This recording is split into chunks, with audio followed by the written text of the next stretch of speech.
pamumuhay ng bawat Pilipino. Mula sa Pangulo ng Republika ng Pilipinas, Mayor Rodrigo Duterte. Ito ang Talk to the People.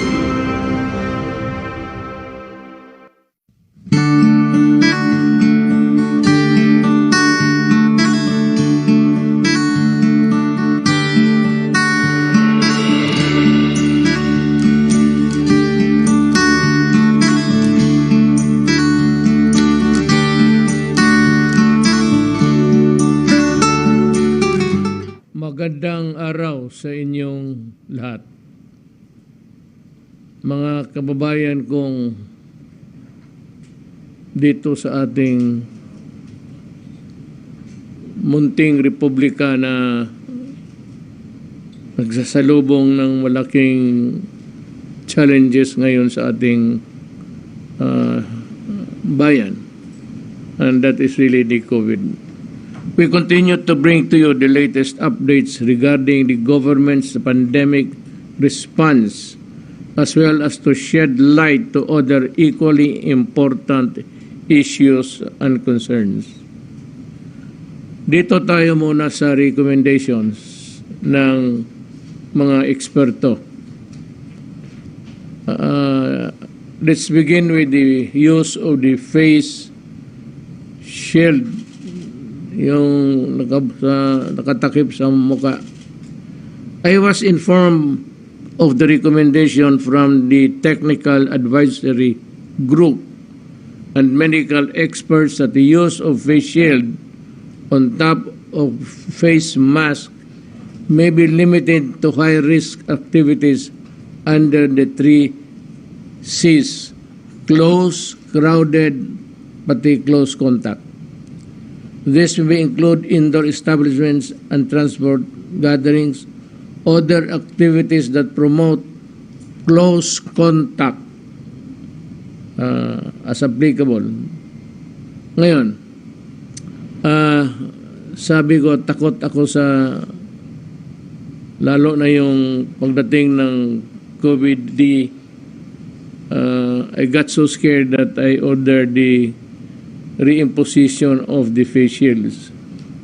Ang akin naman ito, sabi ko, basi gaano kaliit yung contributing factor niya to avoid COVID, okay na lang, what's inconvenience.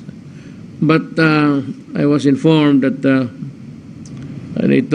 Technical Advisory Group on the medical experts on the use of face shields pwede na tanggalin sa labas. No more face shields outside. Ang limitasyon, ang face shields gamitin mo 3 C, S with S, 3 C's. Closed, whatever facility, hospital, o basta magkadikit-dikit. Crowded, ganun rin. It's a crowded room, tapos close lahat, mas delikado at saka ang close contact kung magkadikit-dikit ang tao. So, dyan applicable pa rin ang face shield. Other than that, I have ordered, kung ganun lang naman, sabi ko, then I will order that we accept the recommendation, itong executive department, and just remember, yung bawal, yung 3 C's, crowded, closed, and close contact. Sarado,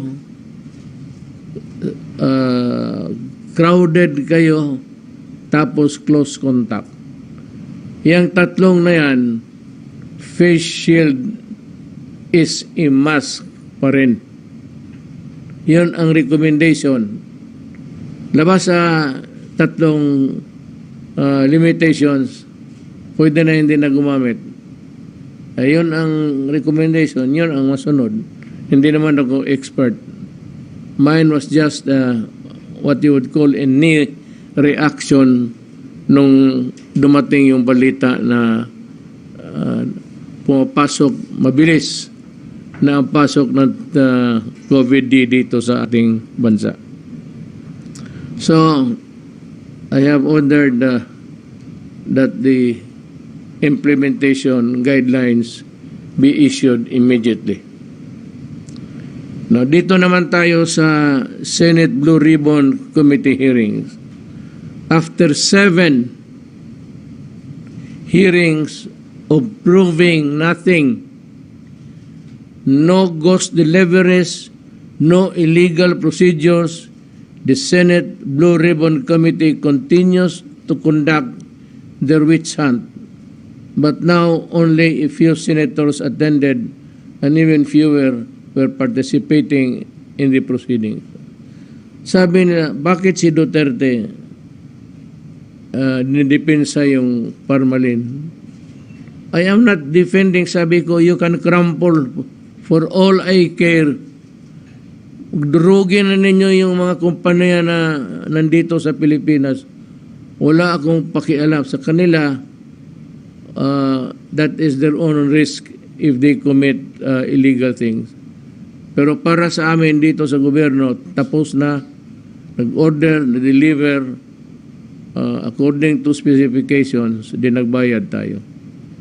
All in accordance with the guideline of the Bayanihan 1. Clearly, even other committee members and other senators do not mention in public are starting to lose interest in its useless political circus. Some of the committee members are trying hard, but again in vain, to find fault in the procurement process to the public of asking for requirements other than that, or the other that were required, in addition to what was required in the bidding process. May I again, for the nth time, pang ilan na hindi ko alam, remind the members of the committee that I specifically told DOH that I do not want a long and tedious bidding process because we needed the supplies immediately. I remember I said, and this will be again the nth time, that I will remind the public about that cabinet meeting about nung dumating yung COVID. Yung mismong may mga sakit na dito, dumating na in the sense that there will already persons who got sick and some of the hospitals were overflowing with patients that cannot be accommodated. Doon ako natakot, and we were required by Congress then. They knew. Alam mo, Congress knew of its urgency. Alam nila kailangan ang mga supplies, mga medical PPEs and everything to protect the frontliners, mga doktor, mga nurses. Alam nila na gaano kailangan na pabilisan. Why? Look at Bayanihan 2. They practically waived the procedure set forth by the law on public bidding, yung mga procurement laws. Sabi nila, kumuha kayo sa madaling panahon. After that meeting, or after that meeting with I was shown to me by the cabinet, sinabi ko kay Secretary Duque, in front of everybody in the cabinet, sabi ko, buy them immediately. Ako pa ang nagsabi, I do not care about biddings. Forget about biddings. Try to follow the requirements of Bayanihan 1 and act as fast as you can. Sabi ko, ulit ko, there is a law somewhere which would excuse you, I was addressing to Secretary Duque, of just waiving what would be really an obstruction to the immediate delivery of the medical supplies. Alam mo, may yung procurement, ayan, tignan ninyo, regular public bidding procedure, lowest itong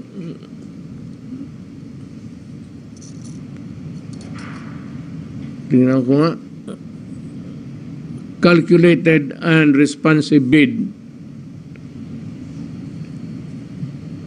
Ito, kailangan ito is 26 to 136. 26 to 136 days. Dito tayo sa negotiated procurement under the emergency cases. Procurement of goods under RA 9130. Timeliness. Yung pagkailangan, nandyan kaagad. O yan, sa 6.8. There is such a, wala pa yung bayanihan 1. Dito, you are also required to buy emergency and urgent cases of procurement. Na dito tayo sa bayanihan 1, ilang araw ang binigay.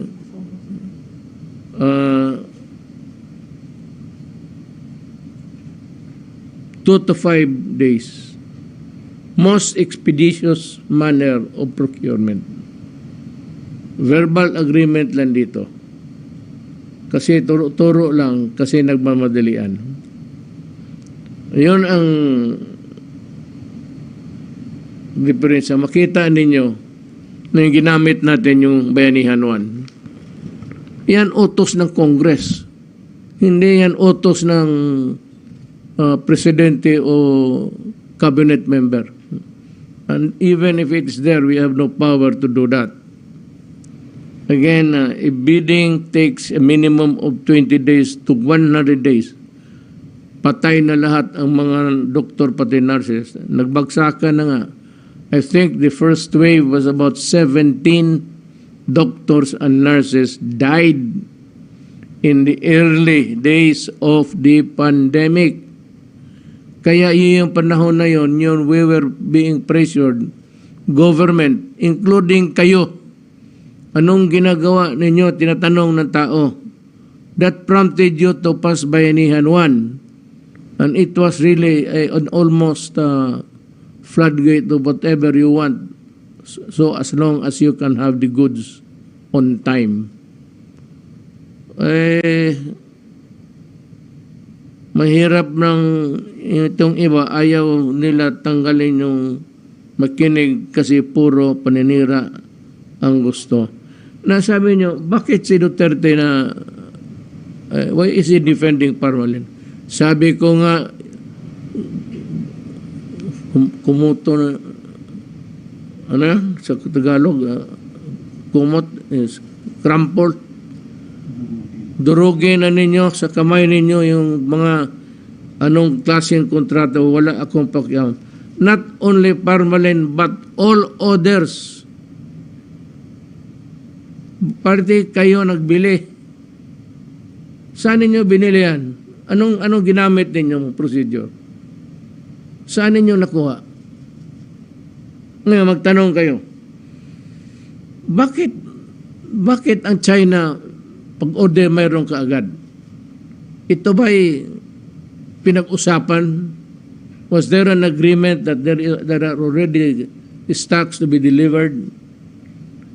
Alam mo, kung ayaw ko kasi mag-lecture kasi magmukhang gago kayo.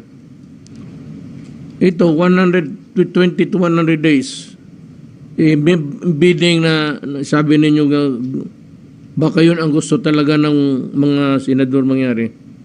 What we followed was the emergency form of procurement stipulated under Bayanihan 1. passed by no less than some of the people questioning it today, which exempted us from these procedures so that we can buy the supplies.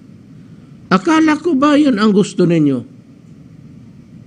O sa pagdating ng panahon, pinipirito ninyo si Doki. Doki had nothing to do with it.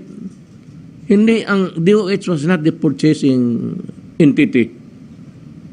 It was DBM, PSDBM. Wala siyang kamuang-muang dyan. All that he had to do was to accept the delivery. Ito si Pangilinan, ang sabi ng effectivity date naman ng bayanihan ang pinagsasabi. Ito sabi ko, ano klaseng senador ka? Mag-debate ng technicalities habang mayroong global pandemic.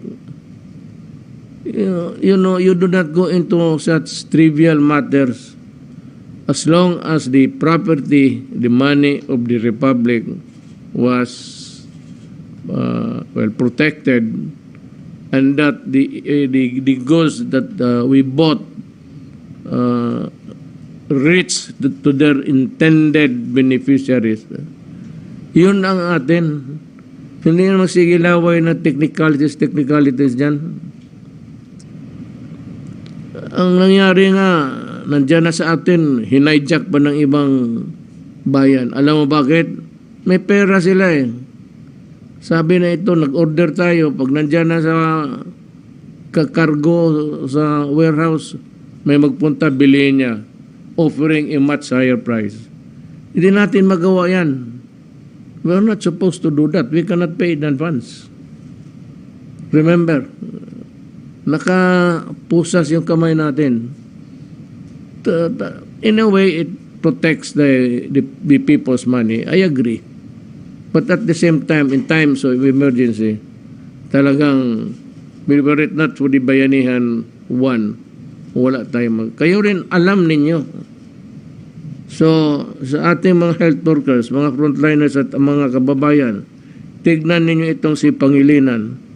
Habang nasa krisis tayo, nagmamadali dahil marami ang namamatay na ng mga Pilipino at nagkaroon na ng gana magtanong ng effectivity ng Bayanihan 1. Bakit mo ako tanungin? Bakit mo kami tanungin? Bakit hindi mo tanungin ang sarili mo, kayo ang gumawa ng batas? Ano ka? What's eating you, guy? What's the beef? Kayo ang gumawa. Then you should know how to interpret it. Baka nagkamali kami. Alam mo ganito yan. Ito, Senator Pangilinan, basahin ko ha. Gawa ninyo ito. This is explicitly provided by Section 9 of Bayanihan 1. Section 9, effectivity. This act shall take effect immediately upon its publication in the newspaper of general circulation or in the official gazette, and shall be in full force and effect only for 3 months, unless extended by Congress, provided that the powers granted under this act may be withdrawn sooner or by means of a concurrent resolution of Congress or ended by the presidential proclamation. Pero kahit hindi pa effective yan, bibilhin na natin para ang supply nandyan at hindi tayo maunahan at medyo where we can reduce the death of the persons who were vulnerable, yung delikado yung trabaho. Biro mo na 17 doctors and nurses na matay at may bituka ka pa magtanong-tanong. O hindi mo talaga gusto, di basahin mo uli.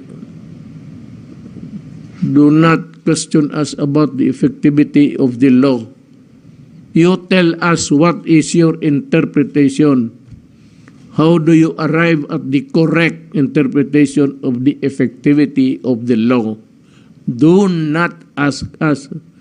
Tanungin mo sarili mo, basahin mo yung ginawa ninyo. Klase. Ikaw, Pangilinan, kung wala ka ng iba, magsasali ka pa para marinig ka lang.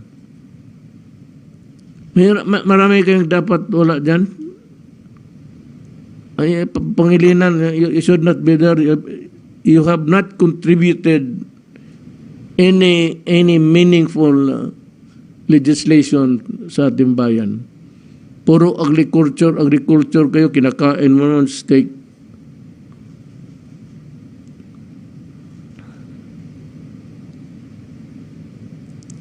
Puro kayo analysis, at it results to a paralysis. Kayo daw ang magtrabaho. Madali malamang sulat ng batas. Di ako, i-dictate ko lang yan eh. Basahin mo nang mabuti. Bakit mo kami tanungin? Kayo yung gumagawa ng batas dyan. Ito si Gordon. Ito naman Gordon, ang price ceiling. Ang pinakamataas daw. Ito naman si Gordon, nagmamarunong na naman sa economic. Sabi, 24 pesos lang daw binili. At isang kumpanya, formally, ang mas sa isang supplier, tapos binenta ng 27. That's a 3 peso difference. Alam mo,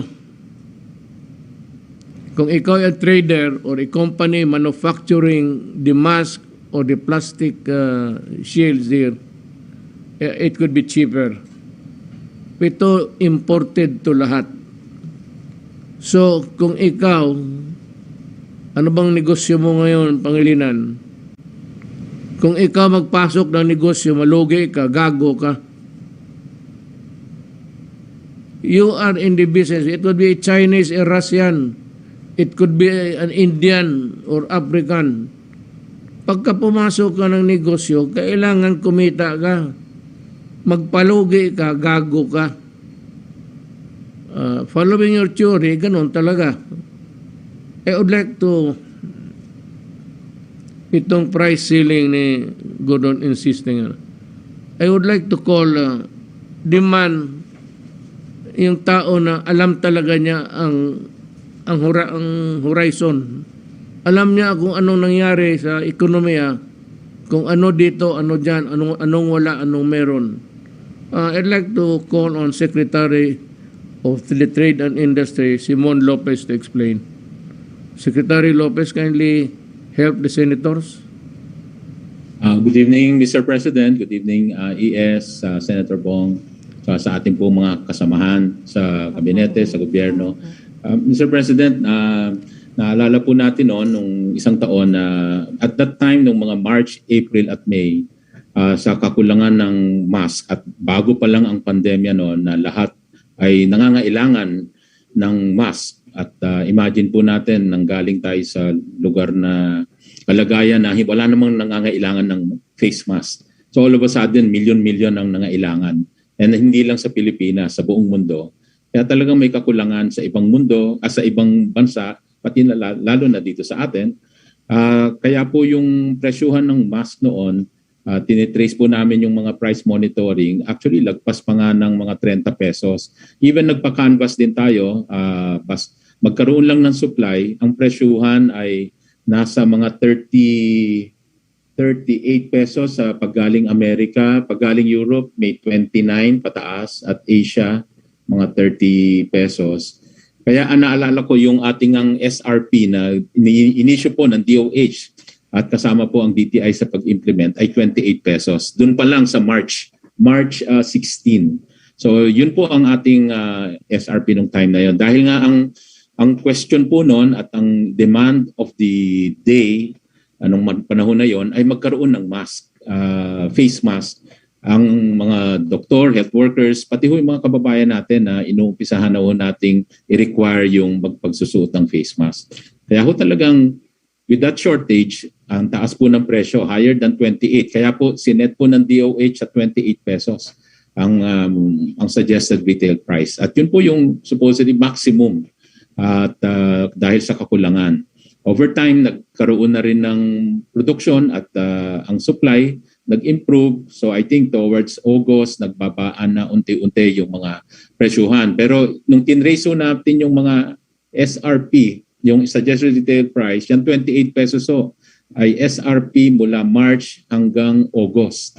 At towards August ay binabaho sa 25 pesos. Ibig sabihin, nasa ganung level pa rin ang SRP natin nung panahon na yon. Kaya kung ang tulad doon ng nire-relay po ninyo, kung ang call of the day is to get hold of the mask as many as we can, parang yun ho ang demand sa ating mga bumibili, I think talagang kukunin nila ang lahat ng stocks na pwede nilang makuha. In fact, at that time, at whatever price. Dahil ang iniiwasan ho natin ay yung walang proteksyon ating mga healthcare workers at mamatay, magkasakit. Kaya po napaka-importante ho nun. Kaya ho, importante ho talaga yung time was of the essence at that time. Yung talagang lahat ng makuha nating stocks at whatever price na negotiated at that time na available. At yung nakuha nga po ng PSDBM ay presyo na mas mababa doon sa SRP na sinet po natin locally.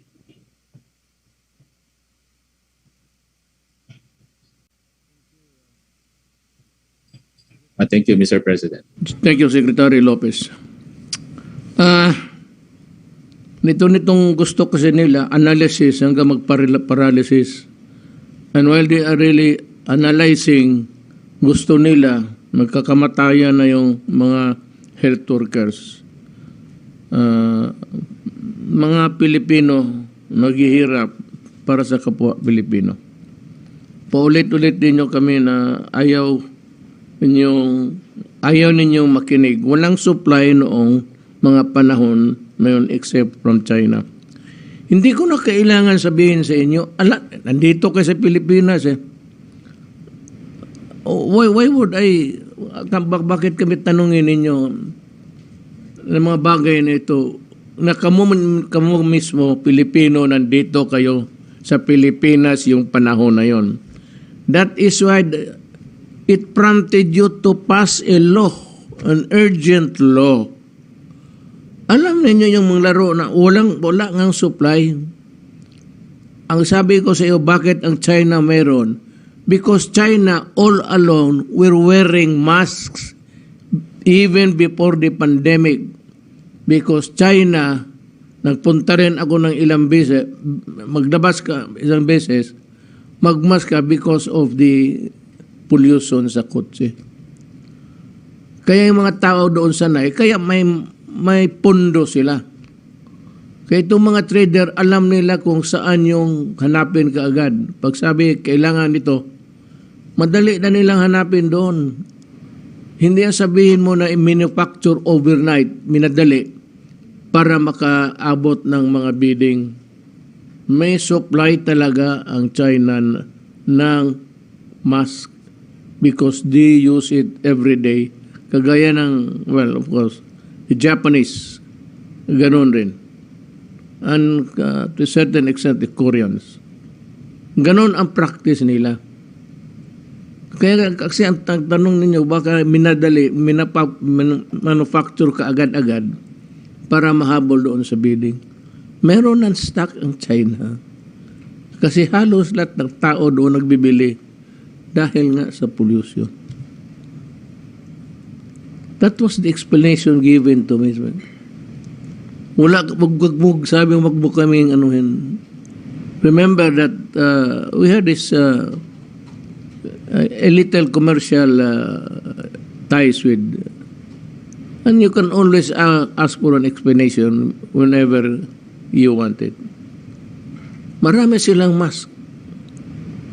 Kaya nagka-produce ka agad. Because ginagamit nila pandemic or no pandemic.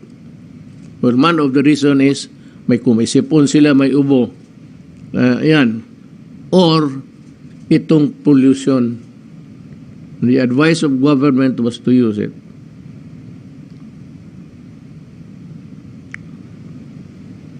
itong si Gordon, I want to read something about the Red Cross. Alam mo, isang principle, one guiding principle ng Red Cross is neutrality is one of the fundamental Red Cross and Red Crescent principles and is defined as follows.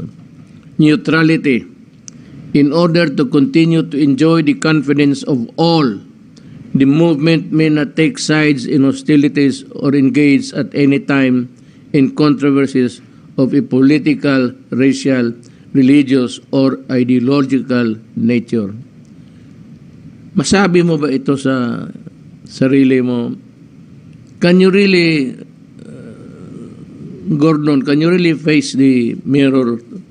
Pakitingin ng ngayon na. Pumunta ko na sa labas ka, you go to the washroom. Do you fit into this stringent objectives of the Red Cross? Kaya yang ikaw, you sign the contract. If there is money given by the government to the Red Cross, any assistance, you sign it as the chairman at ikaw rin ang mag-imbestiga. Yan ang problema sa iyo. Double agent ka. You are not supposed, to me under the law, you must give either Red Cross, kung gusto mo maging senador pa, o senador ka, hindi ka Red Cross. Pero para sa akin, you find the two positions very lucrative. Tinan mo ginawa mo. Ayaw ko kung totoo to ha. I said I may be wrong. Kinakalkal ko ba? May PDAF ka. Saan mo binigay? Senator ka, binigay mo doon sa sarili mo sa Red Cross. Do not say that Red Cross and ikaw ay separate identity. That's bullshit. Alam natin ng abogado yan. You are a dual personality which is, banned or prohibited by law. Dapat noon pa dinimanda ka na. Wala lang nakas ng loob.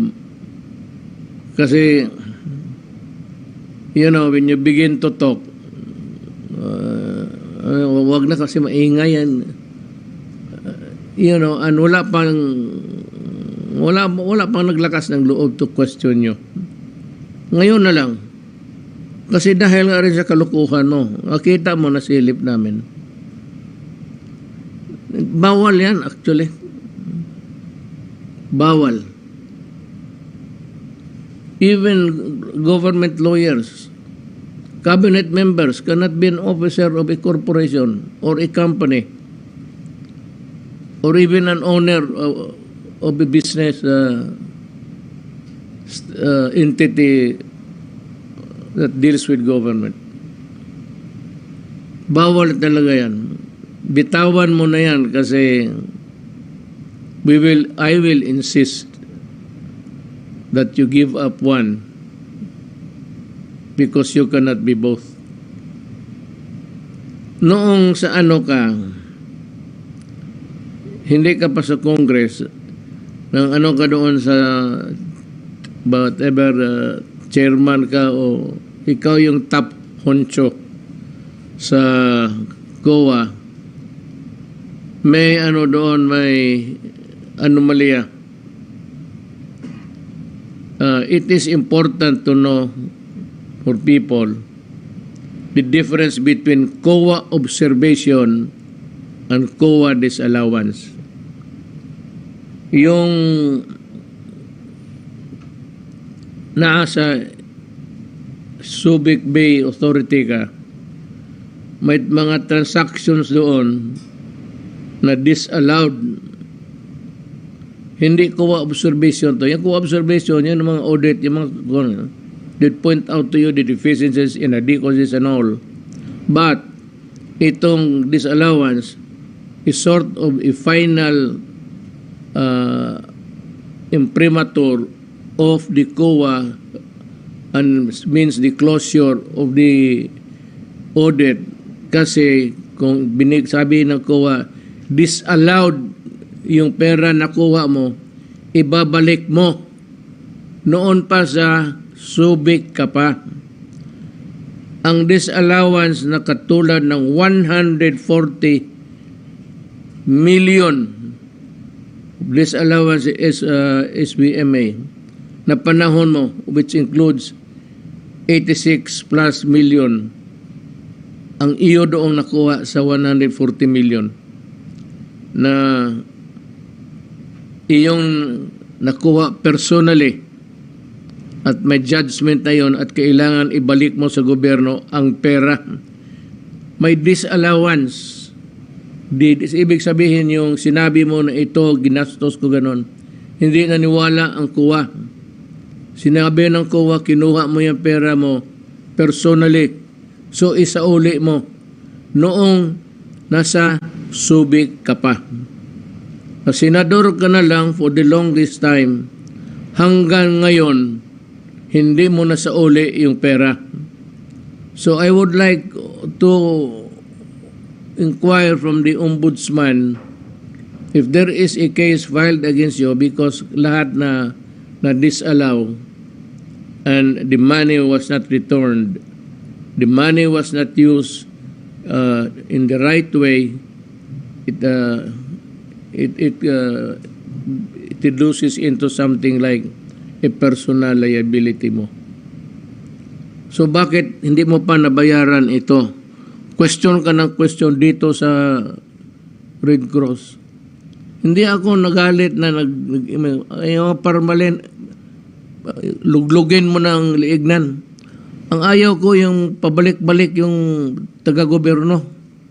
How many times already that you have called them and it's just the same. It's a merry-go-round questioning. Is it fair? It is not. It is good. It is not. Was there something wrong? Sabi ng COA, no less than COA chairman said that there's no corruption and there is no damage to the government in terms of monetary disbursements. So,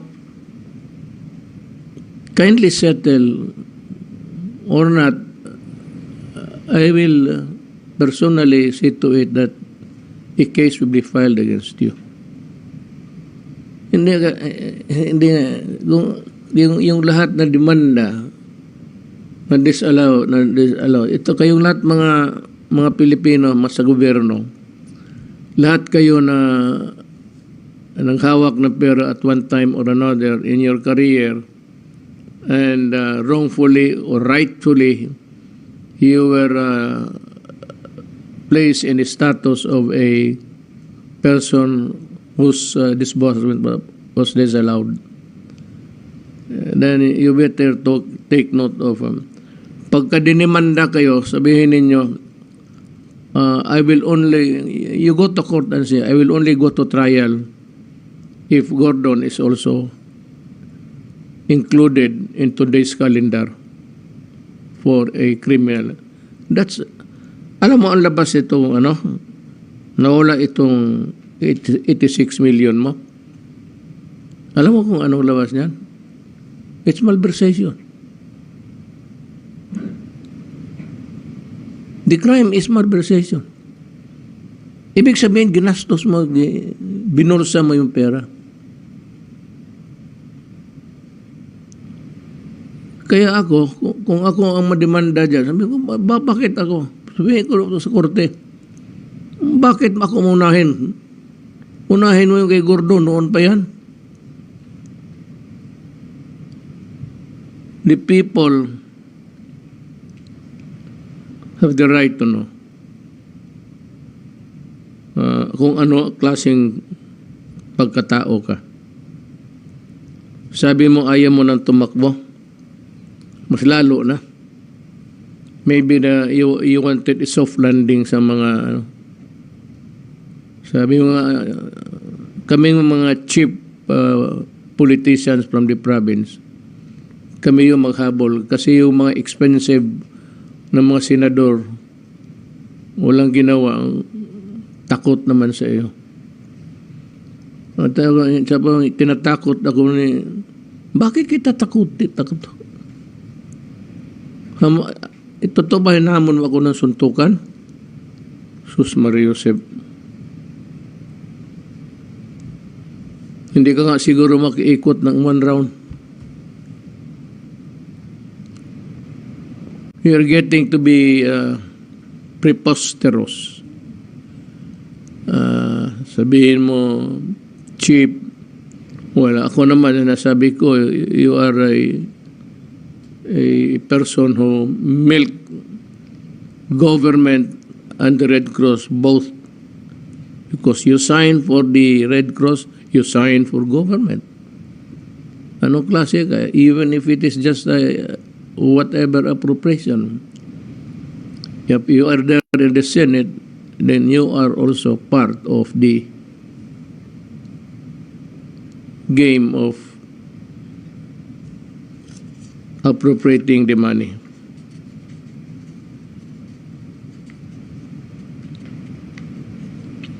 Ang COA naman,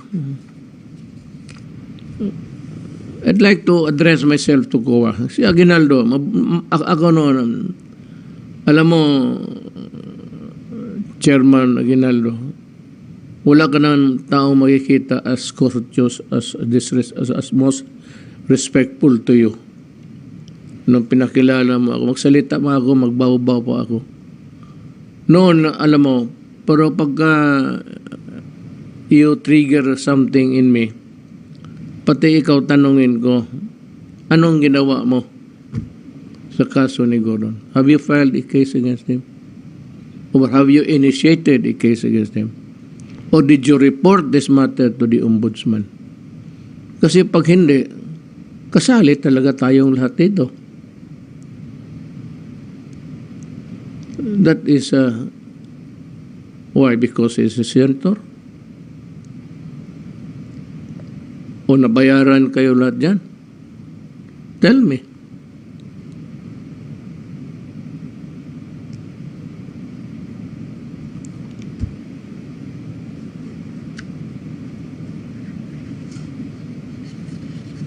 Tsaka itong nung cabinet meeting, sabi ko kay Duque, produce the medical supplies and the medicines. I do not care where you get them. I would even say that there's a law, hindi ko ka-memorize ng number, that would exempt you. Ito yung yung sa gitna kanina, yung nakita ninyo sa PowerPoint, na madalian talaga. And you can dispense with, bidding. It means life and death. Itong COVID, tatamaan ka ngayon, it's still here. Matter of fact, maskara kayong lahat. Ay, ako lang hindi kasi kung ikaw lang naman ang mga senador ng Pilipinas, mamatay na lang rin ako. What is the use of living? You have a senator who would lie here and tell the truth here. And totoo ito o mali itong sinasabi, ang labas niyan, walang sinasabi. Aeroplano. Question ninyo, bakit ginamit ang C-130 pagkuha ng medical supplies? I think it was Xiamen. How many trips did it take the Air Force to do that? Well, it was my order. Sabi ko nga, use any means you want. Deliver it by land, water, or air. It's a recorded meeting. You can look at it. Ako ang may utos noon. Kasi gusto kong madalian. Ako yung presidente. Hindi naman ikaw. At ang masakit dito, nagpiyak ka ng piyak, ikaw mismo gumamit ng once yung...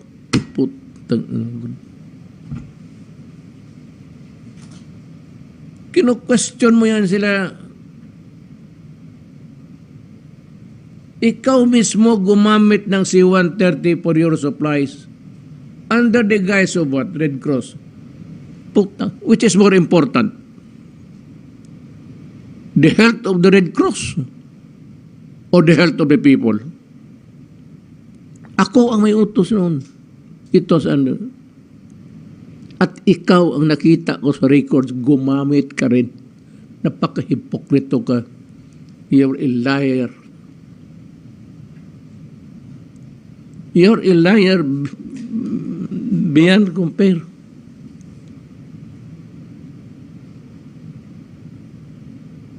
Where do we go from here? We lie to each other. Kaya sabi ko, this government is headed for trouble. Pabalik na pabalik mo, sigawan mo. Sabihin ko, tumindig ka na, huwag ka magpamura dyan sa mga pabalik. Sabihin mo, tangina ninyo, niluloko ninyo ako. Sinagot ko yan kanina ilang beses. Kailan ko pa ba sagutin yan uli? Either bingi kayo or gusto talaga ninyo ng gulo. Kung gusto ninyo ng gulo, titindig ako. Hulihin ninyo ako. Tapos tawagan mo ako.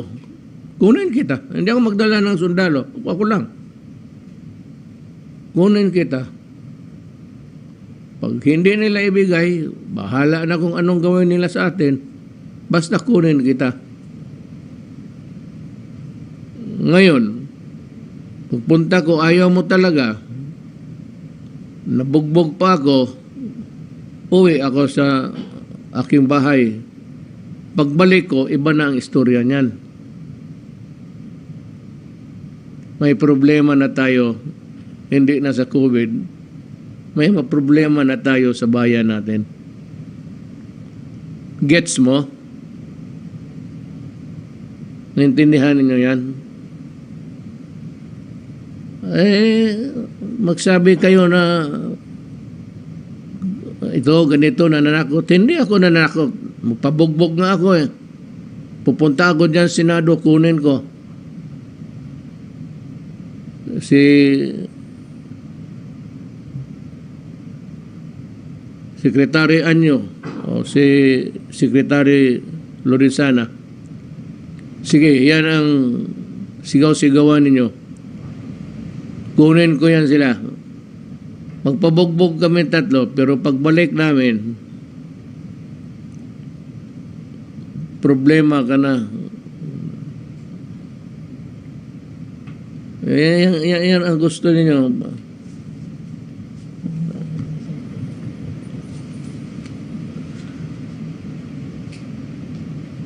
Basahin ko lang lahat ng report. Ang TOCOA nag-recommend na back kayo ng charges dahil hanggang ngayon hindi pa nababayaran yung disallowed amount na senador na ito. You should start filing cases against these people. Ang tagal na niyan, November 2016 pa ang disallowance.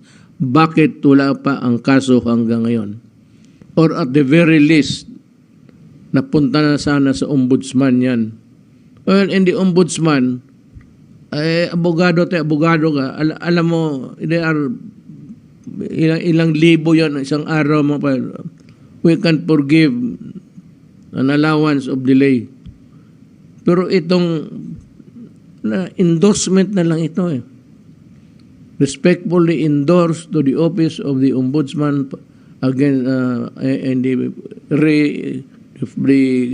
result of the audit conducted for your appropriate action. Naimbestigahan ng ombudsman yan.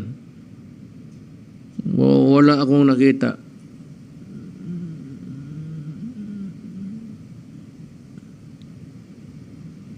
And you were, alam mo, tama yung sinabi. Sino yung sabi mo? Who was it? It's Bebot Belio. Alam mo, I'd like to discuss something with you. There is the Constitution, which is the Bible of the nation. Yung pinakasagrado.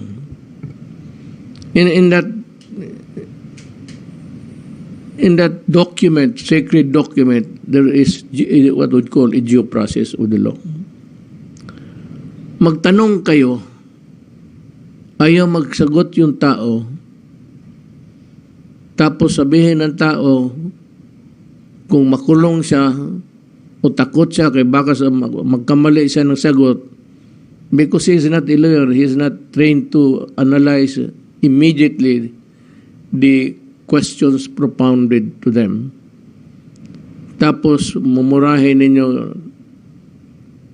wala naman, they are not respondents. As a matter of fact, they are termed as a resource person. Tapos tatakutin nyo ng preso. How sure are you na yung sagot niya tama ang inyong question ang mali? Tapos kukulungin mo. That's a violation of the constitutional right of a person. Yung contempt na is a very malaking question mark yan.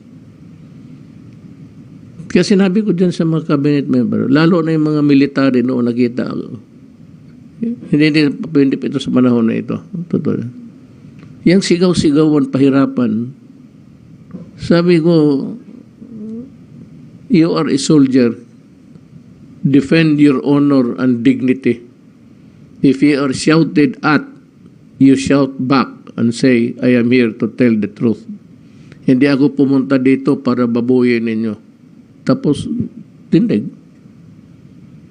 Kung hulihin ka ng sergeant at arms, isa lang man yung buang na yan. Wala yan siyang... Ngayon, kung kinuha kita, hindi ako magpunta na magdamag, hindi ako magdala. Hindi ako magdala bakit toothpick. Kunin ko. Sirahan ninyo. Well, pipilitin ko. Mamasuhin ko yung gate ninyo. Mabarilin ninyo ako, sa ulo na lang. Sabihin mo yung gwardiya ninyo. Kasi pagbalik ko, ang dala ko, hindi na toothpick. Iba na. Magrespetuhan. It's about time that you guys know how to respect people. Kayong mga nakikinig na Pilipino na dumaan lahat sa Senado, you remember the way you were treated. And when you vote, isipin yung mabuti kung paano kayo, how you were maltreated and dishonored. Kasi pag tinawag ninyo yan, kasi ayaw ko yung ganon. Kasi nakadikit na kaagad yan. May congressional hearing. Kurakot na naman yan. So paglabas ng isang opisyal, that's the reason why alam mo, hindi ko tinanggap yung resignation ni Duque. Gusto niya naman mag-resign. Ako ang ayaw. Ilang beses ko na yan sinasabi, look, I am not accepting. Ginanon ko talaga. Look, Secretary Duque, I am not accepting your resignation. Kasi sabi ko, paglabas mo ng investigasyon na yan, unless you are cleared, no, it will stick in the mind of the people. Ito si Duque, may corruption ito. Ilang beses tinawag ng Congress.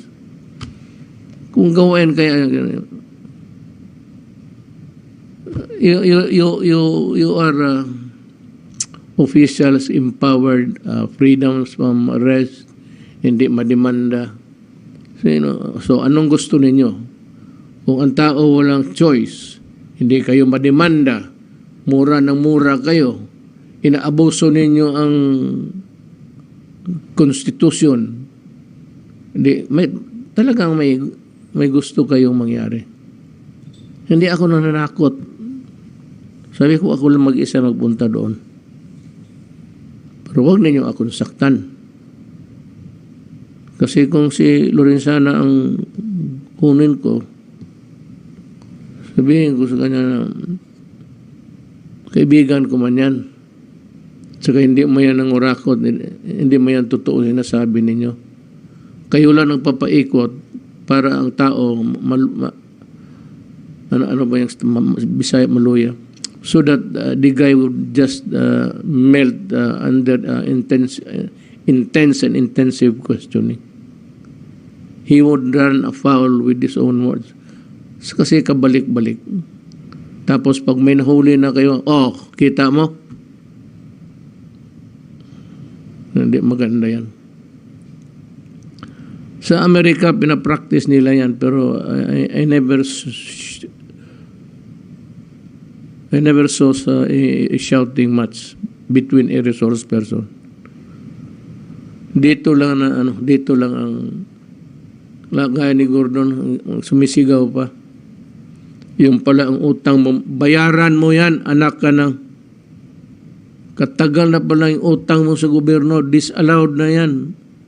You should be facing this Sandigan Bayan. Of course, you are not exempted from prosecution. You can be charged.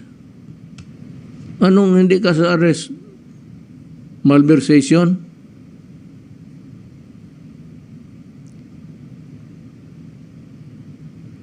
Itong lahat, parmalin, idemanda na ninyo. Bibilin sa mga kaya kayo.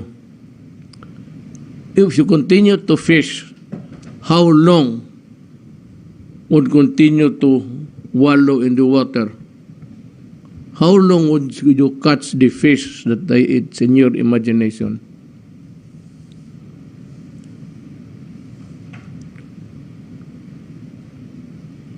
But to detain someone because you are not getting answers you want to hear is pure oppression. Talagang totoo. Dadating rin araw mo, makakarma rin kayo. Tingnan niyo. Makakarma rin kayo. Sigurado yan. Ito ipitin talaga ito, bayaran mo yan. At, Chairman Aguinaldo, kindly, it's in the Constitution. Hanapin mo yung pera. Yung PDAF na yan. Because if not, then we will be forced to go into a judicial exercise of mandamos. Mandamos is the mandate is to order you to do something. That is not good. I do not want to do that. You are a very amiable person. Wala kaming hiningi. Wala akong pa-special na audit na palusutan, wala. Go for the truth. Lahat ng mga in-appoint ko sa gobyerno. Lahat, basta itong cabinet members. Lahat yan sila, tanungin mo ano sinabi ko. Lahat yan sila. After their oath taking, mag-shake hands, sabi ko. Ang iba magsabi, what is your marching order sa military? Sabihin ko, just do what is right. Ito sila lahat, cabinet members. Yan sila, Panilo. Ano sinabi ko sa kanila? Just do what is right. Kaya kung nagkasala sila, durugin ninyo. Walang problema. We never agreed that we join government and plunder go.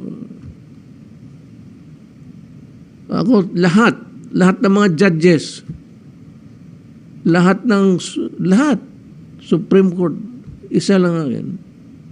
Sir, you do what is right. Yeah, of course. Hindi naman reminder yan, sir, but that's my... Lahat. You do what is right. Pero yung unpaid rent ng kapatid mo sa ng isang senador sa Subic, running into millions of pesos, dapat bayaran din yun. Dapat kolektahin din ng gobyerno yun na nag-file ng kaso. May kapatid ka pala dyan na nagninegosyo, hindi nagbabayad ng renta. May isa pa, Dick. Nagpabili ka ng lupa, ang Red Cross, ng 2 lupa, and the price was undervalued. Totoo ba ito? Kung undervalued, saan yung diferensya na punta sa iyo? You sold 2 lots of the Red Cross.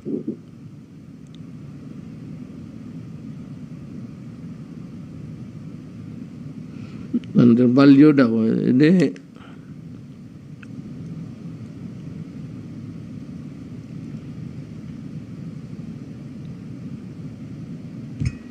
Itong laboratories ninyo, pag mali-mali,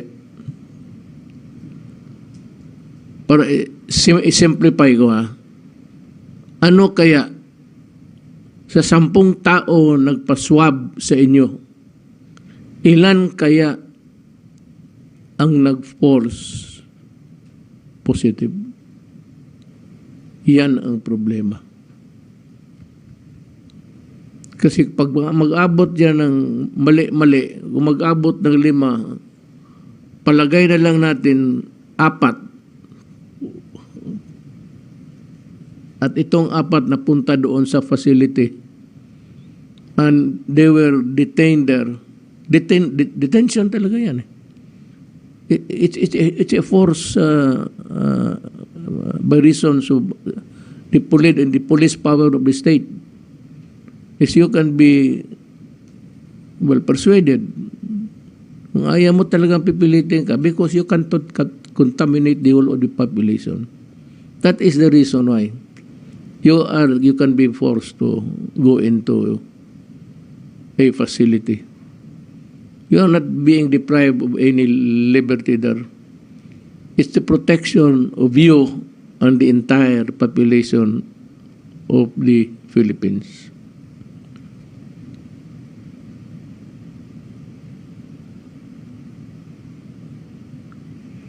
Ang napundi ako talaga sa iyo dito sa report ko. Akin lang ito, Dick.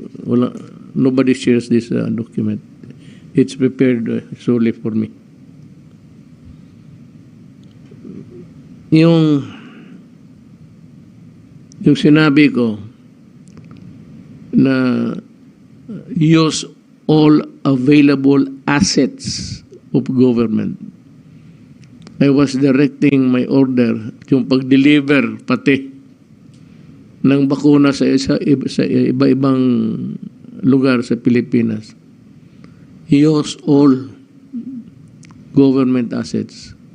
Akin rin yan. And I was directing it to Secretary Doki and si Secretary Galvez. Paki-explain nga nung order ko, hindi ko naman nakalimutan ko na ano lang dito, mga bullet lang ito nandito. Yes sir. Mr. President, yes, Mel Deldea, Senator Bongo. Sir, nung panahon po na yun, sir, nagkaroon po tayo ng meeting. Kung natatandaan po namin na nagkaroon po kami ng presentation sa inyo na that was April 2 na kailangan po talaga na within 2 to 3 days or 4 days nandiyan na po yung PPE dahil kasi 17 po ang namatay na doktor at mayroon pa pong naka-intubate na 10. Actually, halos karamihan po nun sa mga doktor na yan namatay din po. Kaya 27 po lahat po yung namatay po nung panahon ng March and April. Kaya po yung sinabi niyo po na talagang gamitin lahat ng resources. So, nung panahon po na yun talaga, Mr. President, total lockdown po tayo. total lockdown po tayo at saka po yung kontrata po natin, hindi po sa Parmali po yun. Ang kontrata po natin ay sa Sun Sen at saka sa Wenhua.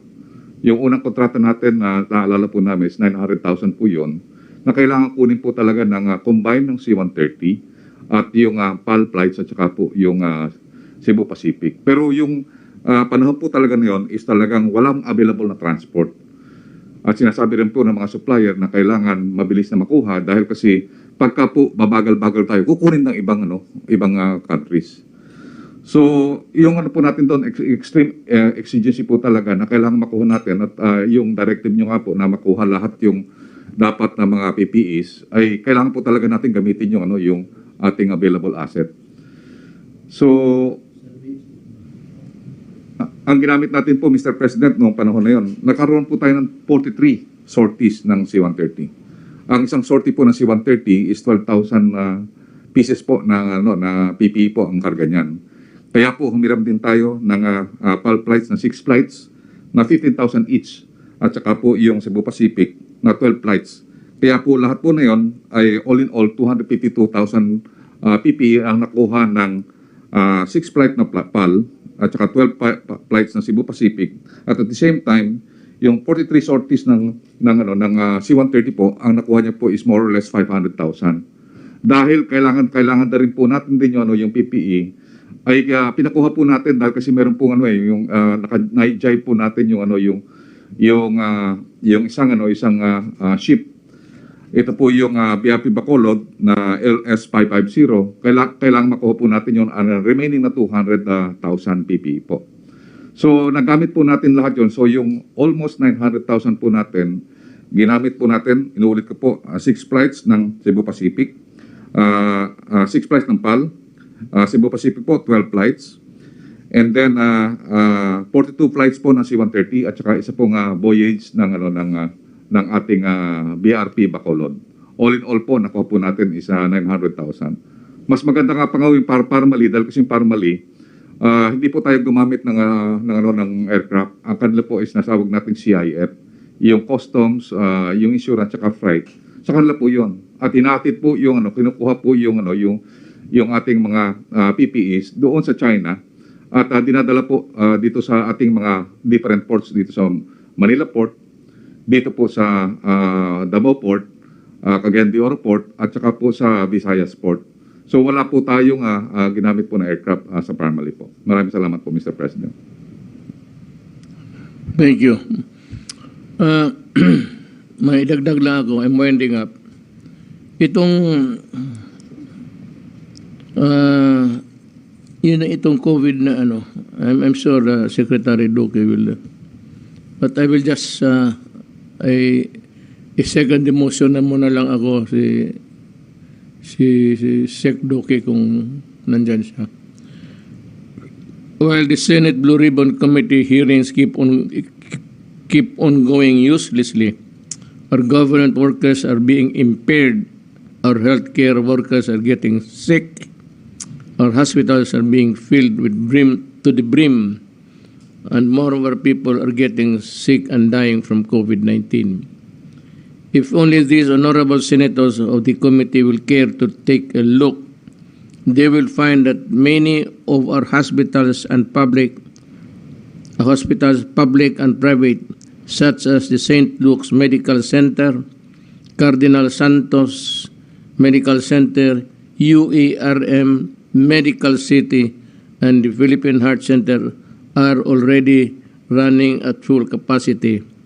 Naka-quarantine ang mga health workers nila so they cannot accept COVID admissions anymore.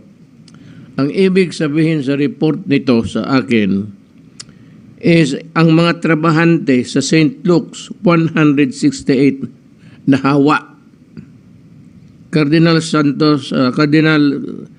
Santos Medical Center 60 ang nahawa. Naka-quarantine na yun. UARM 55, Medical City 84, Philippine Heart Center 33. So hindi na sila makatanggap ng pasyente kasi mismo yung mga workers nila tinamaan. The whole of the I don't know, but what I heard, the latest is that ang St. Luke's nagsira ang isang ward. Sinira na nila. Walang tao. We have a dearth of supply of the human resource. Kaya I am appealing to, well, one is that I am ordering, nasabi naman ito, but again, I am reiterating, total nandyan man nakikinig si General Lorenzana, that I am ordering the Medical Corps of the Armed Forces of the Philippines and the Philippine National Police Chief, if you are listening to me now, please please place your human resources on ready, on deck, because talagang alam mo yan talaga ang ilan ang madali kong maasahan. You know,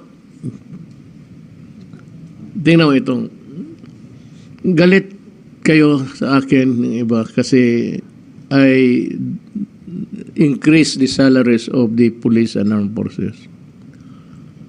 One, hindi masyado sa armed forces, sa police, because kung mayroon silang pera na, yung iba sabihin talaga, sir, wala talagang kulang ang pagkain, sir, pati mga tuition sa bata. So, I doubled it. Pero tignan mo ang trabaho ng pulis. May sunog, pulis. Landslide, maghukay, pulis. Ang flood rescue, it's either the Navy or itong isang unit na Coast Guard. Na sila yan. Sila yung nakataya dyan. May away sila. May mamatay sila. May madisgrasya sila. Lahat kanilang trabaho. Para makita lang ninyo ang ano. Kaya yung corruption sa police, yung kulang naman talaga yung sweldo. Kung wala nang makakain, kasi mabuti kayong mga pulis. So, di pa man siya nakita ko sa army. 2, 3. Itong mga pulis minsan mag-abot kayo ng 5, 6, ano ba? Hindi ba ninyo masolusyonan yung marami masyadong anak, kulang ang pagkain, walang pamasahe sa... Kaya, pinag-aralan ko mabuti. Sabi ko nga, mayor ako, fiscal ako. Alam ko yung bituka ng lahat, halos. Kaya ang totoo. So, kung wala nang iba, yung mga nurses sa police, marami yan. Pati sa medical corps ng army. I have to use a little of my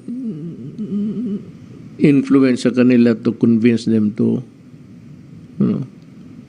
I do not want to order na gano'n kasi pangit yan eh. Kikiusap lang ako na tulungan ang mga kababayan natin. Eh kung wala na akong hila dito, hila doon, kayo na. Kasi wala na akong ibang maasahan. Sino pa man ang matawagan ko?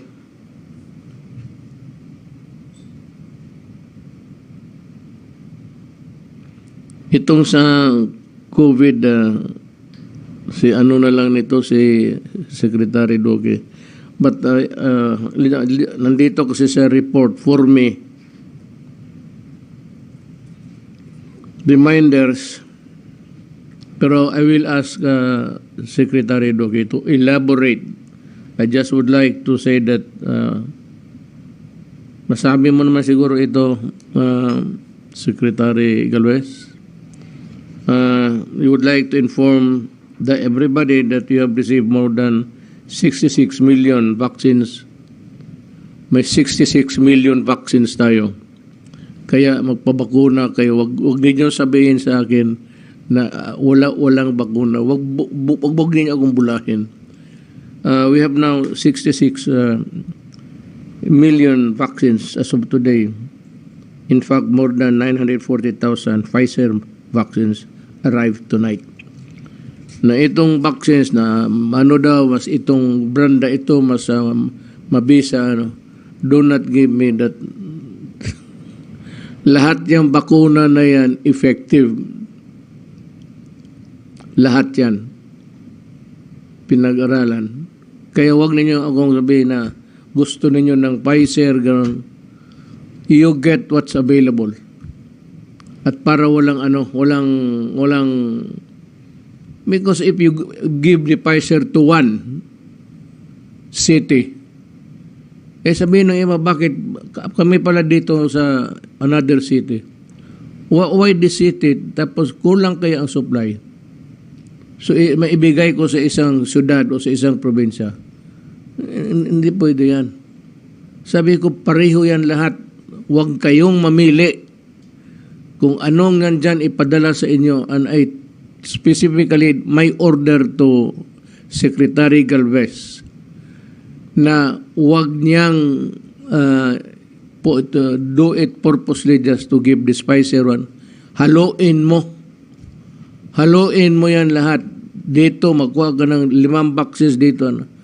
Huwag kayong mamili. You do not have the luxury of choice, if that's the proper advice that I can give.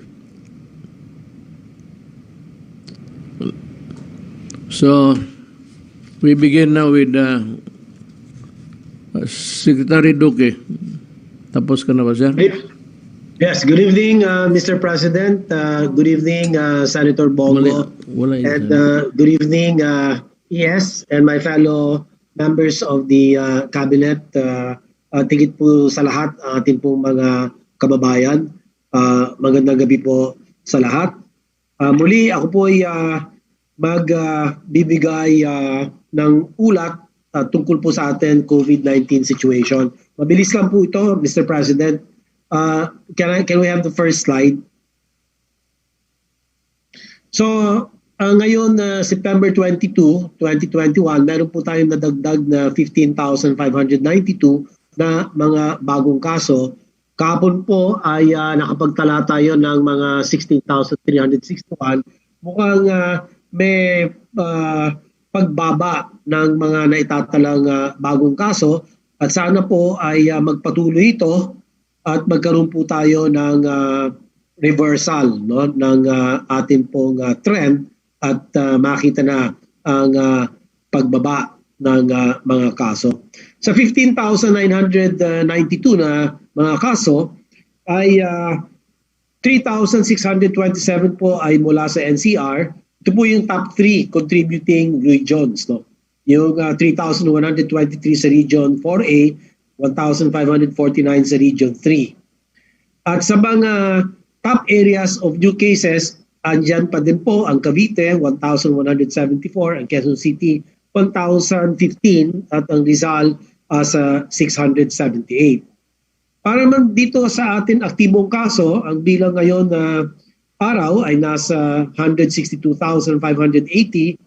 Ang katumbas po nito ay 6.73% ng ating pong mga kabuuan kaso. Sa kabilang dako, ang ating naman recoveries ay umabot na sa 2,217,000 thereabouts at ang ating recovery rate ay nasa 91.73%, habang ang bilang ng mga pumanaw ay nasa 37,228 at ang ating pong case fatality rate ay nananatiling nasa 1.54%. Ito po ay bagyang bumaba mula po noong mga 4 hanggang 5 linggo na nagwa 1.6, 1.7% po tayo. So next slide. Dito po makikita natin ang tinatawag natin na WHO dashboard. At dito, makikita po natin ang Philippines ay pumapangatlo. Nakaranggo po ng 119. Ang kanya pong COVID deaths per million as 333. At na lampasan po tayo ng Malaysia at Indonesia. Ang Malaysia po ay asa 722 at ang Indonesia naman po ay asa 508 plus, no? So yung ating pong case fatality rate dito, tayo po ay number 99, ano po, sa buong mundo, at sa ASEAN naman tayo po ay panglima. Ito po ay nagpapakita ang ating case fatality rate gaya na nasabi ko as 1.55%. So, ano po ba ibig sabihin nito? Ano po ba ang saysay nito? Ibig sabihin po nito na napapanatili natin na mababa ang case fatality rate kahit na mataas ang kaso ng COVID bunsod ng Delta variant. Ito po ay isang testamento na maayos po ang pangangasiwa ng ating po mga doktor na sinasaluduhan po natin, ang mga nurses, ang lahat po ng mga healthcare workers, na ang kanila pong inaambag sa pagpapataas ng kalidad ng kanilang paggamot at pagkalinga sa ating pong mga pasyente ay talagang nagdudulot ng ganitong mababa ang case fatality rate. No? At sana po ito ay mapagpatuloy at kailangan po talagang tulungan ng gobyerno ang lahat po ng ating mga healthcare workers. At mamaya i-report ko din naman po yung ating healthcare worker benefits update. Ano po? Next slide.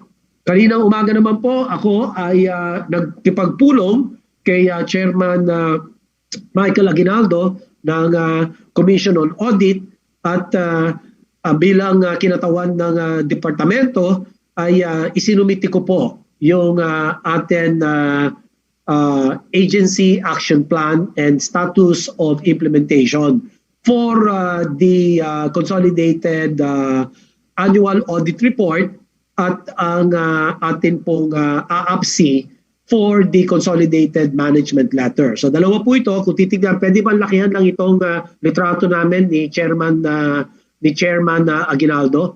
Pwede ba paki-zoom lang? Yung pong hawak-hawak namin na dalawang mga dokumento dito ay yan po ang nagpapakita na compliant po tayo doon sa mga audit observations and findings at ang patuloy na pagsunod sa kanila pong mga rekomendasyon. At inatasan ko na po ang lahat ng 105 operating or implementing units ng Department of Health na siguraduhin, sundin ang itong mga rekomendasyon ng COA para mapaigi ang pangangasiwa ng pondo at ito ay humantong sa mas maganda at dekalidad na serbisyong pangkalusugan para po sa atin mga kababayan. So kami po ay gusto namin pong bigyan din na wala pong pera na nawala sa korupsyon.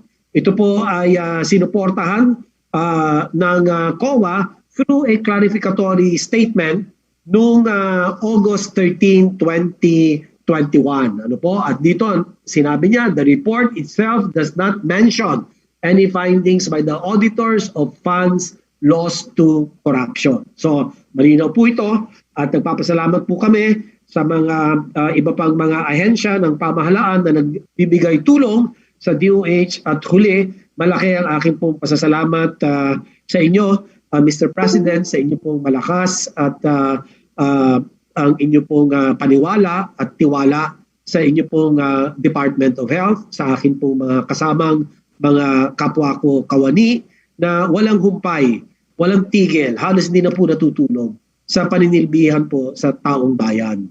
At yan po ang mandato namin at ginagawa po namin ang lahat sa amin pong makakaya ang makapagbigay ng mataas na antas na serbisyong pangkalusugan katulad na lamang po ng ating National Vaccination Program at talagang nagpupunyagi at nagpupursige ang bawat kawani ng departamento para lang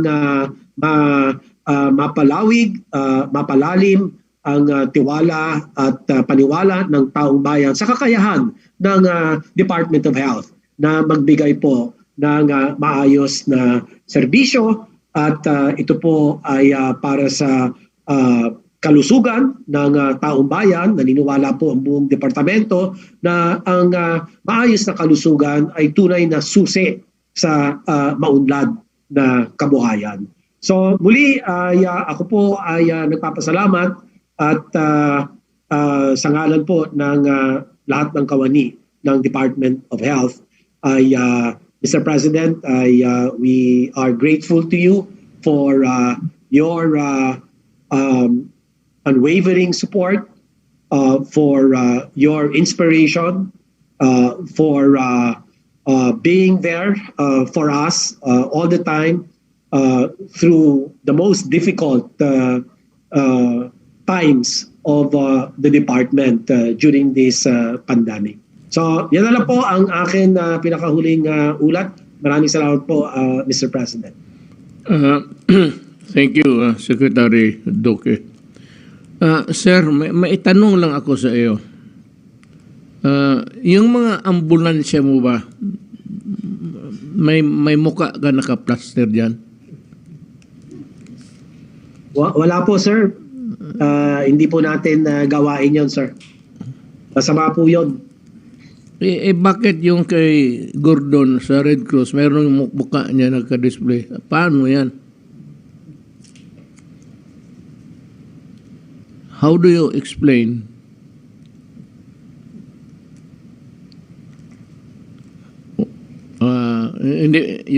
Hindi mo rin maano, sir? Hindi ko rin. Hindi ko po masagot, sir. Nagtatanong ako kasi hindi ko rin alam eh. But what I know is that yung mga marami dito, lalo na sa probinsya, mga warlords, yung Philippine Charity Sweepstakes, may mga muka, hindi yung pangalan ng malaking pangalan. Ang ambulansya, maliit lang yung ambulansya na word. Ang malaki yung mukha, pati yung may-ari ng munisipyo. Tang inang yan. Yang, kasi itong kay Gordon, yung ambulansya may mukha niya. Pwede ako magbigay ng opinion, sir? Yes, sir, Mr. President. Of course, sir. We're here to listen, sir. Actually, it's a cheap political gimmick. Yung mga ganon, talagang ano, sir. And I'm wondering why ako na ngayon ang naging cheap politician. Itong isang bright boy sa Olongapo, yung mukha niya, yung ambulansya niya, nandyan yung mukha niya. Hindi naman siya pangit, medyo tisoy nga. Pero pag nasundan ko kasi yung ambulansya niya matraffic, sabihin ko sa driver, mag-slow down ka. Paunahin mo yung putang inang ambulansya na yan kasi halos naubos na ang buko sa kakamot na itong mga, it's easy to say that one is a cheap politician while another is makita na ng mga tao ngayon kung sino ang mura. Ang nagmumura o yung mura yung muka. Pinandi lang. So, before I forget, hindi ko sabihin yung mga tao nandito ngayon. We have Secretary Galvez, Then you have Secretary Anyo, Secretary Dison. Then you have ikaw, sir, Secretary Doke, Secretary Ramon Lopez, Secretary Delvin Lorenzana, Secretary Roque, Secretary Nograles, Chairman Abalos, Secretary Panelo, Director General Enrique Domingo. Nandito rin si Executive Secretary Medialdia, pati si Bong. Ngayon, another important si Secretary Dison. Mauna ka. Thank you very much, Mayor. Gusto lang ho namin i-reiterate ni Sec Galvez. In the next few days po, we will both be visiting the hospitals.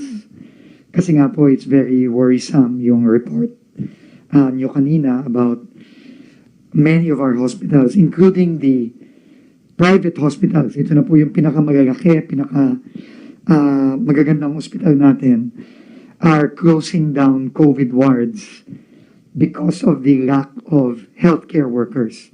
This is, I think, is our biggest challenge now, Mr. President. We have to understand, as the numbers show, we are not out of the woods sa Delta variant. Or even if there seems to be a slight decline in cases, these cases are still very high. And our hospitals are still overburdened. But the most worrisome problem is the healthcare workers getting sick, Mr. President. And we really need to augment and help them and really assist our hospitals as much as we can. Vince, yun na? Tapos ka na? Okay. May tanong ako no, pero dito ko na lang kunin yung sagot kay si Secretary Galvez. Dito ko na kunin sa kanya yung Mr. President, Senator Bongo, Executive Secretary Medialdia, my fellow cabinet members, Chairman Abalos, DJ Eric, good evening po. Sa ngayong gabi po ay magkakaroon po tayo ng certain update. Next slide, please. Next slide, please. Sir, maraming katanong kung meron tayong enough supply. Actually, we have enough supply with 23.75 million on stock and more than 20 million more coming until the first week of October. The 23.75 million stocks can sustain the vaccination for the whole month of October. Kasi ang po natin, ang average po natin ngayon, Mr. President, is 400,000 to 500,000. So kung para maubos po natin yun, o yung 23.5 na to po, kailangan po maging 800,000 po tayo per day. So ngayon po sir, ang daily average po natin is only 400,000 a day. And we are experiencing saturation point in NCR and other cities. Meaning parang nagmi-meet na po sir yung demand at saka yung supply. Meaning kailangan na po nating mag-open ng other sectors. So we are proposing, Mr. President, to open up the vaccination for children by mid of October. Kasi by the mid of October, may additional pa tayong 20 million na darating plus yung 23 million. Kayang-kaya na po nating vaccinate natin yung 12 million po na mga bata na 12 to 17. Pero ang recommendation po natin, mauna muna po yung may comorbidities at saka po yung mga anak po ng mga healthcare workers. And then also, we are also recommending na considering na malapit na po matapos ang ating vaccination target by December, by November po or even earlier, pwede na po nating i-open ang general public. Actually po, yung projection po natin dati, in fairness po sa ating mga A2 at saka A3, nabigyan na po natin sila ng time na, na magpabakuna. And nakita po natin dito, ang recommendation ng mga marami, kailangan po talaga yung vaccination strategy natin para makuha po natin yung, yung ibang mga mayroong hesitancy, is yung tinatawag nating family approach. Ibig sabihin, if we will secure our family and secure yung, yung tatawag natin yung place of work, malaki po ang chances na bababa po yung kaso natin.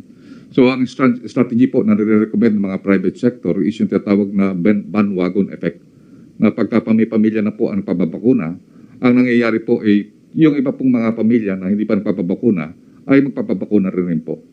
Kasi po nakapataas po talaga, Mr. President, ng hesitancy, lalo na po sa far-flung areas at saka doon sa tinatawag nating D&E classes na ayaw mo pong pabaksinate yung ibang mga tao, lalo-lalo na po yung mga seniors. So ano po natin para maengganyo po natin yung ating mga kababayan, magkaroon po ng tinatawag na bandwagon effect na family approach at saka yung sa workplace, makuha na po natin lahat-lahat. And then, with the opening of the limited face-to-face classes, we will concentrate in fully vaccinating our teachers and school personnel. Tumawag po sa akin Secretary Duque at binigyan po ako ng instruction na kailangan po concentrated tayo sa mga schools at saka po doon sa mga teachers. And kaya nga po nire-recommend din po namin na yung mga bata, kasi may kagat po sa puso ng mga magulang po yung bata eh. Kasi lalo na po yung may mga iba talagang gusto pa nila pumunta pa sa abroad para makapagbakuna ng mga bata. Yun po ang talagang yun po ang sentimento ng mga ibang mga parents. Dahil kasi nakita nila na lalo na ngayon maraming tumatawag sa akin, merong tumawag sa akin sir ngayon yung anak niya kamamatay lang, napakabata pa po. 19 years old.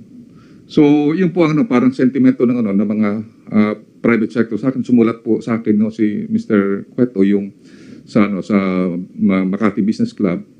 They're recommending to open up already kasi talagang sa kanila may kagat sa puso yung anak eh. Marami pong mga bata na talagang magsasuffer din eh. Though ang sabi po ng mga unahin mo natin yung mga matatanda, pero ang po natin talaga yung iba talagang ayaw pang magpabakuna. Pero ang nakita po natin, kung makita nila na lahat napapabakuna na at nakita nila magiging last of the line, ay magpapabakuna na rin po sila. Yan po ang inano po namin na talagang, Mr. President, may timing naman po mid of October, tama-tama po yun na meron na po tayo talagang sinasabi naman ng mga eksperto na pagka meron na tayong sapat na bakuna. At nakita po namin, Mr. President, on the logistics perspective, hindi po tayo mawawalan ng bakuna kasi may time more or less mga 30 to 40 million coming. Yun po, hindi po mauubos po yun. 23 million, hindi po natin mauubos yun ng isang buwan at kalahati. So there is more than enough. And there are coming. Nakita po natin halos araw-araw dumadating yung mga bakuna po natin.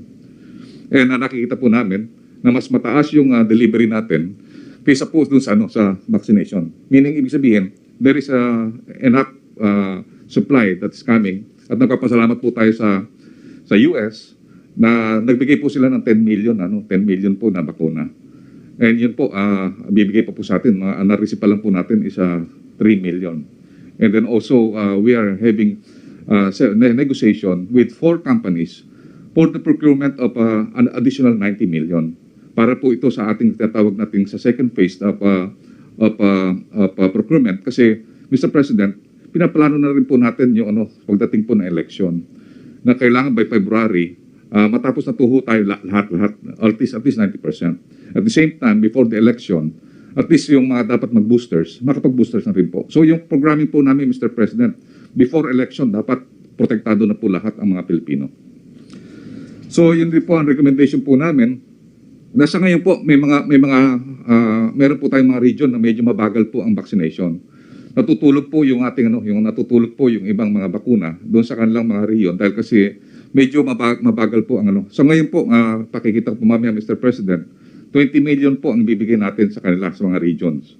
So naghahingi po kami ng tulong sa ating mga courts, yung tinatawag nating mga cabinet officers sa mga regions. Meron po tayong isang cabinet officer per region sa ating NTF-LCAC. At saka po naghahingi po kami ng tulong kay SILG para palakasin po yung capacity ng Region 3, Region 4A, Region 6, Region 7, and Region 11. And also, yung ibang mga regions na nakita natin na mga very vulnerable po ngayon. So ako po ay paghingi po ng tulong po sa ating SILG at saka sa ating mga kapulisan at saka sa ating armed forces na pagtulong-tulungan po para tumaas po ang capacity kasi lalaki na po ang volume po natin. Next slide please. So ito po yung ating vaccine tracker at sinabi ko nga po Mr. President na ito po 65 million po ang ating natanggap na po ngayon at ngayong month Ito na po yung confirm. Meron na pong schedule ito. At matadagdagan pa po ito, Mr. President, kasi ang ano po namin, expected po namin is more than 30 million. Pero ito pong 13 million, meron na po itong schedule of delivery na darating na idadagdag pa natin dito sa 65 million. At nakita po natin na tumataas na rin po yung ating vaccination. Ito po, 19 million na po ang ating fully vaccinated, which represent 24.66% ng ating total population. At ito na po, sinasabi ko po, Mr. President, yung 23,750,999, ito po yung nasa stockpile natin, nasa ating mga warehouse. Ito po ang i-administer po natin this coming September and October. Next slide, please. Sir, ito na po yung sinasabi ko nga po na darating. Ito yung mga confirmed deliveries. Hindi ko na sinama po, Mr. President, ito yung unconfirmed. Ibig sabihin ito, may mga delivery dates na po ito. At may matadagdag pa po dito dahil kasi hindi po na namin sinama yung COVAX na more or less mga 5 million dahil po wala pa pong delivery time. So ito po lahat po, Mr. President, ito po eksakto po na darating po ito hanggang September 29 at meron pa pong 30 at saka sa 1 pero hindi ko na po sinama yung October 1 dahil kasi ilalagay na po natin yon sa October 1. So by the end of September, in-expect po natin na baka mga 80 million po ang natin. Mr. President, ito po yung tinatawag nating vaccine allocation and distribution by region. Ito po, 20 million po ito na nakuha po natin this coming this September. Ito po ang distribution.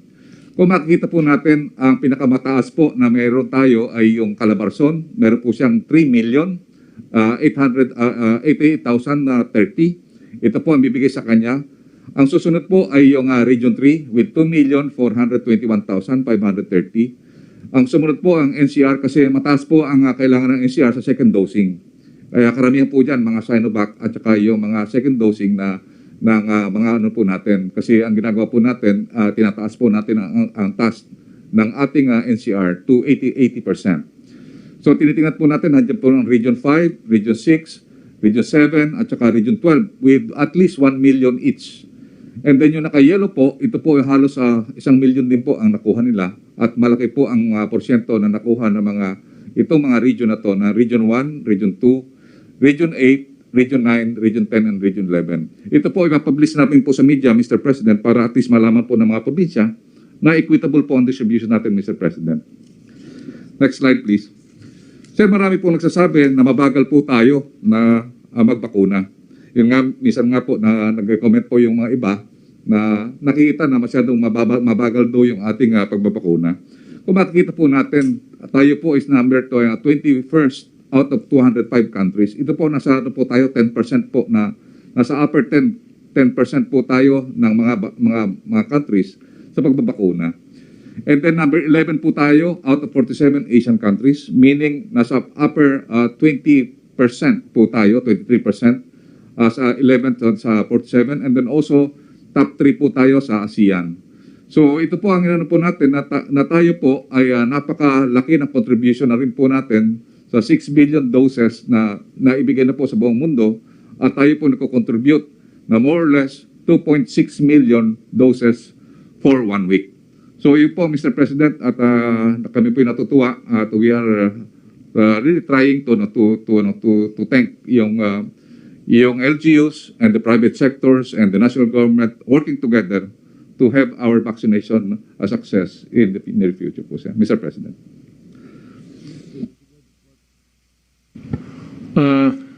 May kulong sekretarian nyo. Magandang gabi po, Mr. President, Executive Secretary Salvador Medjaldea, Senator Bongo, and fellow public servants. Una po, yung sa request po ni Secretary Charlie Galvez, atin pong atasan ng mga LGUs na maganda sa paparating na bakuna at papaspasan natin ang pagbabakuna sa ating mga kababayan. Lalo na maraming bulto ngayon ang parating na bakuna. Ito talaga ang isang pinakamabisang paraan para may stop natin ang transmission nitong pandemic na ito. Please put my slide. Magbibigay lang po ako ng konting ulat tungkol sa pinamimigay nating ayuda, Mr. President. Ang ating pong Metro Manila ay nakatapos na po. Ang probinsya ng Laguna ay nasa 99.08% na po. 2.69 billion ang naipamigay para sa 2.69 million na mga Laguna residents o beneficiaries. Next slide. So makikita po natin dito, 3 LGUs na lang ang hindi nakakatapos at sa linggong ito ay sisiguraduhin natin na matatapos na ang buong Laguna, ang buong probinsya ng Laguna. Next slide. Dito na po naman po sa probinsya ng Bataan, nasa 80.33%. At ang actual number of recipients ay umabot na sa 560,901 beneficiaries. So, muli po ay papaspasan natin ang pagbibigay ng ayuda dito sa probinsya ng Bataan. At makikita natin next slide. 2 LGUs na po nakatapos, ang LGU ng Samal at ng Abukay. At tuloy-tuloy po ang pamimigay hanggang sa may pamigay sa lahat ng ating beneficiaries. Next slide. Ito naman po sa 3 araw na dumaan ay nakakumpiska pa rin tayo ng 13 million pesos. 13,229,561 pesos worth of sabu and marijuana sa loob ng 3 araw. At meron tayong nahuli na 186.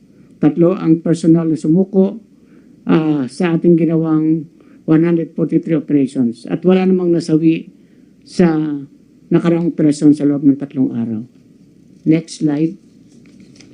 Sa ating namang recorded violations, makita po natin, ito po yung mga hindi sumusunod sa ating health protocols. 24,000 po ang hindi nagpagsusuot ng mask. 578 naman ang na-violate ng mask gathering. And 10,753 ang hindi nag-observe ng physical distancing. Tuloy-tuloy po itong ating panguhuli para sigurado pong susunod ang ating mga kababayan at magkaroon ng disiplina at makatulong kung paano matigil ang transmission. Next slide. Sa ating pong pinapatupad na granular lockdown, meron lang pong isang issue na lumabas dito at ito ay natanggap natin. Dahil sa mga under ng lockdown, meron po tayong mga kababayan na tumatanggi na magpa-test. Ito po yung mga close contact at mga exposed. Ang dahilan po nila, kung daw sila ay magpa-positive, ay hindi sila makakapagtrabaho at walang may papakain sa kanilang pamilya. Ito po ay isang delikado na rason sapagkat kung ito po mga exposed at close contact ay positive talaga at hindi nila alam, sigurado po ay mahahawaan nila ang miyembro ng kanilang pamilya at mga kasamahan sa trabaho nang hindi niya nalalaman, lalo na kung siya ay asymptomatic. Sa ganun po, at kung sakaling mahawaan niya ang kanyang pamilya, mayroon pong mga hospital dyan at gagastos sila ng aabot sa milyon at ang masama pa ay kung mamamatay ang mga ito. Mas nakakatakot po. Mas matipid pa din at mas epektibo kung magpag-swab test sila. Anyway, magbibigay naman po ng assistance ang ating LGUs at DSWD. Kaya po tayo nag-conduct ng granular lockdown para po talaga hanapin natin ang mga positive at ma-isolate natin sila. Sa katunayan po, meron tayong batas, yung RA 11332, nakasaad sa Section 9 at Paragraph E, na yung mga naapektuhan ng sakit na pandemic at hindi sila mag-cooperate, ay pa pwede silang maparusahan, magmulta hanggang 50,000 pesos o kaya makulong hanggang 6 na buwan kapag hindi sila nakipag-cooperate. Kaya kailangan po, pinapakiusapan natin ating mga kababayan, kung kayo po ay close contact or exposed, kailangan po tayo magpa-test. Otherwise po, mag-self-quarantine tayo ng 14 days at huwag natin itong lalabagin. Ito po ang paraan para matigil natin ang transmission at talagang tuluyang magapi natin ang pandemic. Yun lang po, Mr. President. Salamat po. Thank you, Secretary Anyo. Now, let me go to the panel. I'd like to call Secretary Lorenzana. Good evening, Mr. President. Good evening, fellow workers in government. Mr. President, ang ulat ko ngayon ay tungkol doon sa sinabi mong utos mo na mag-produce kami ng nurses na pwedeng ibigay sa mga hospitals dito sa Metro Manila. Kaya lang umaga po ay nakipag-ugnayan sa akin si Secretary Doke at sinabi niya yung problema ng St. Luke's.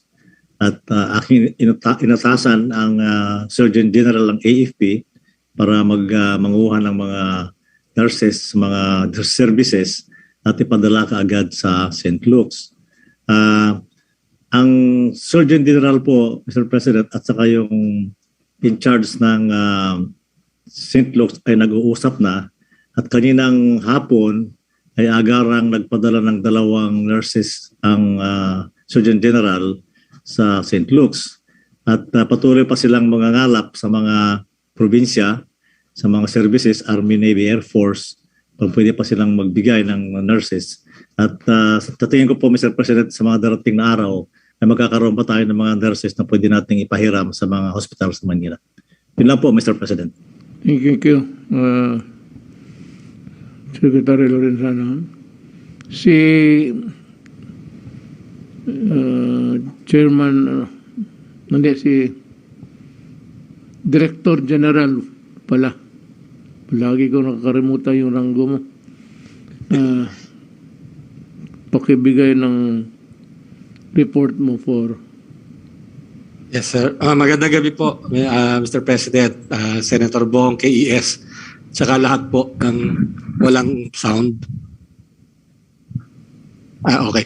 So yung pong meron lamang pong, kasi kanina po sa balita, nakita po natin, meron pong nakalagay yung pong mga sinasabi na ang DOH ay bumili daw ng mga tinatawag nila na near expiry na mga test kit, yung RT-PCR test kit nung pong bandang March, April, May po ng ng 2020. So explain ko lang po dahil sa FDA po nag-register to mga test kit na ito. Kung naalala po natin, sir, Mr. President, noong January, yun po yung pinakaunang time na nagkaroon po tayo ng COVID dito sa Pilipinas. Wala pa po tayong testing capability sa Pilipinas. Pinadala pa po natin sa ibang bansa ang mga sample para po matest. Noong buong bandang January, February, doon po nagsa-start ang RITM na mag-test po, mag-set up ng laboratory para makapag-test po ng COVID dito sa atin using RT-PCR. Pero at that time, wala pa pong commercially available na test kit. Ang ginagamit po nila, mga kit na donated na developed po by WHO. May isang private company na nagde-develop katulong ng WHO at yung kit na yon binigay po sa atin para magamit. Wala pa pong nabibili sa merkado ng test kit na yon. So yung pinakauna pong commercially available test kit na register po sa atin dito sa FDA sa Pilipinas, noon pong na po ito, mga kalagitnaan na po ng Marso ng 2020. Ibig sabihin po, yung test kit ng RT-PCR for COVID-19, talagang bagong-bagong teknolohiya po yan.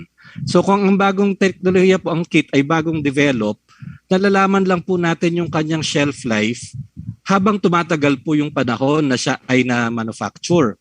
So halimbawa po, ako yung company na naggawa ng test kit, kung gumawa ako sa kanya ng January, magtatabi po ako ngayon ng mga sample nito sa aking bodega. At every month titignan ko kung okay pa. Sa March, titignan ko kung okay pa. Ibig sabihin, 3 months, okay pa. At hanggang dumaan po yung panahon, malalaman kung kailan ang shelf life. Kaya po talagang nung panahon na yon, lahat po ng test kit ay 6 months lamang po ang shelf life ng mga commercially available RT-PCR test kits. So hindi lang po sa DOH yun, lahat po ng private laboratory, lahat po ng RT-PCR laboratory, ang nabibiling test kit po nun ay 6 months lamang po ang shelf life. So kung nakabili po ang DOH ng mga test kit na 6 months ang shelf life, hindi po near expiry yun. Kung di, yun po talaga ang available shelf life ng mga test kits at the time. So yun lamang po sir, para lang po maklaro sa ating mga kababayan. Talaga pong since bagong-bago po ang teknolohiya ng mga RT-PCR test kit, talaga pong walang mahabang shelf life na test kit. Especially po last year, by the middle of the year 2020, talaga pong 6 months lamang po ang available shelf life na RT-PCR test kits at ito lang po ang mabibili ng DOH at ng lahat po ng laboratorio. Thank you for that report. Alam mo, sa totoo lang, Director General,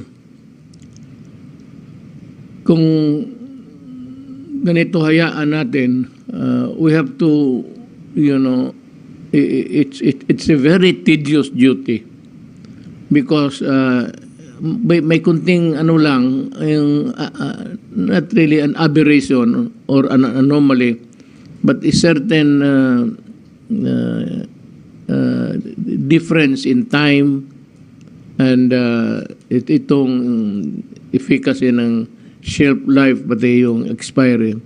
Kung wala, hindi mo na-explain yan, magkakaroon na naman tayo ng investigasyon bukas sa Senado. Sigurado yan. Mabuti unahan mo na, ewan ko kung nakaintindi yung mga kaibigan natin. Pero at least, alam na ng Pilipino kung bakit ganon. Why is the situation like that? And how it came about, nasabi nila, they conclude na too near the expiry date of the medicines. So with that explanation, I'm glad that you're here tonight to really do the to elaborate the things that have been well, would say sinusbi ng mga tao. Kaya mabutit na lang kasi hindi, sabi ko nga, kung maamoy ito ng isang senador, bukas ito maghingi na naman ng congressional query. So, salamat. Next, we'd like to call on Chairman Avalos, what's happening in Manila.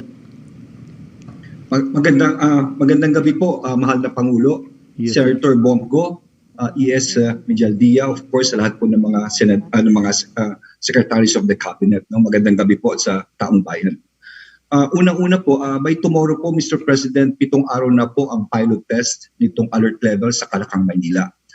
So far, masasabi ko po personally, talaga maganda po ang naging resulta. In fact, ang ating mga kaso ay tuloy po sa pagbaba dito, no? Halos nagpaplato na. At kaninang umaga lang po, no, ito'y patunay, ang nagbigay po nito ay in fact ang DOH, no? Sinasabi ng DOH from 19.83% yung growth rate naging 12.88 na lang po. At ito'y sinasang-ayunan, no, ng OCTA. Ang sabi po ng OCTA, yung 1.3, yung pong report ko isang gabi, yung pong kasi galing po ito sa 1.90. From 1.90 nag 1.13 noong September 20. Yung pong 1.13 na reproduction rate naging 1.03. 0.03. Kung mag-1 po ito, Mr. President, magpaplato na po tayo. So napakaganda po nito at ang sabi din ng OCTA ay ang 1-week growth rate ay negative 18%. No? Kung kaya siguro, ito'y kung pagsasama-samahin, talagang napakaganda at andyan po si Secretary Mon Lopez sa hanay naman ng negosyo, masaya mga tao, konting puwang ang binigay ay talagang buhay na buhay po ang makikita mo as sigla ng mga tao.